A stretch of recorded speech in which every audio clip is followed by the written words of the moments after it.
ஒன்றுமில்லாமலே நின்ற என்னை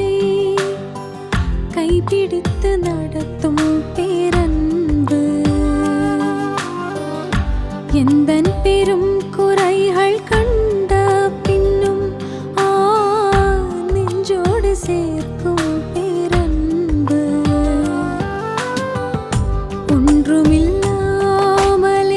நின்ற என்னை கைப்பிடித்து நடத்தும் பேரன்பு எந்தன் பெரும் குறைகள் கண்ட பின்னும் நெஞ்சோடு சேர்க்கும்